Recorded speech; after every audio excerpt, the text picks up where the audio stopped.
বাংলাদেশে মার্চ-এপ্রিল মাসে তাপপ্রবাহের পরই হঠাৎ কালবৈশাখী আঘাত হানে। মার্চ মাসেও দেশের বিভিন্ন অঞ্চলে তাপপ্রবাহ ও ঝড়ের সম্ভাবনার কথা জানিয়েছে আবহাওয়া অধিদপ্তর।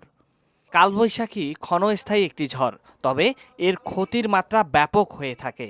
কালবৈশাখীতে সব পেশার মানুষই কম বেশি ক্ষতির সম্মুখীন হয়। কালবৈশাখী অল্প সময়ে সংগঠিত হয় বলে ক্ষতি ঠেকাতে আগাম প্রস্তুতি নেওয়া কঠিন। কালবৈশাখী ঝড় যখন আমরা দেখি যে সম্ভাবনা হবার, তখন আমরা করি কি, ওই ঘরের খুঁটিগুলো ভালো করি। তারপরে আমরা যদি টিন শেডের থাকে, এই টিনগুলো ভালোভাবে দেই, উপরে চালাটা টিন দিয়ে ভালোভাবে দেই আর কি। বসত বাড়ি ঘরের উপরে যদি দেখি বড় সড়ো গাছ থাকে, তখন আমরা কি করি, ওই গাছগুলো ডালগুলো মানে কাটি ফেলে দেই। বিশেষজ্ঞরা বলেন, সতর্কবার্তা দ্রুত পৌঁছানো এবং স্থানীয় পর্যায়ে সচেতনতা বৃদ্ধি করলে কালবৈশাখীর ক্ষতি কমানো সম্ভব।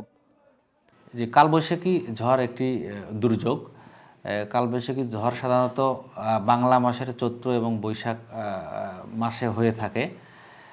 কালবৈশাখী ঝড় আসার পূর্বে আমাদের যে করণীয় রয়েছে, তার মধ্যে আমাদের ঝড়ে আমাদের যে কাঁচা ঘরবাড়ি রয়েছে সেগুলো ভেঙে 90% ভেঙে যাওয়ার সম্ভাবনা থাকে।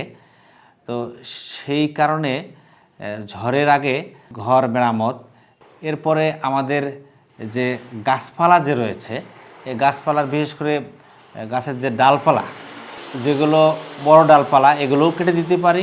রিস্কি যেগুলো হবে আমাদের জীবনের জন্য হানি হতে পারে, সেগুলো আমরা কেটে দিতে পারি। কালবৈশাখী ঝড় সংঘটিত হলে আমরা আমাদের কন্ট্রোল রুম খোলা থাকে আমাদের দুর্যোগ ব্যবস্থাপনা ও ত্রাণ মন্ত্রণালয়ের, আমরা সেখানে কল করতে পারি।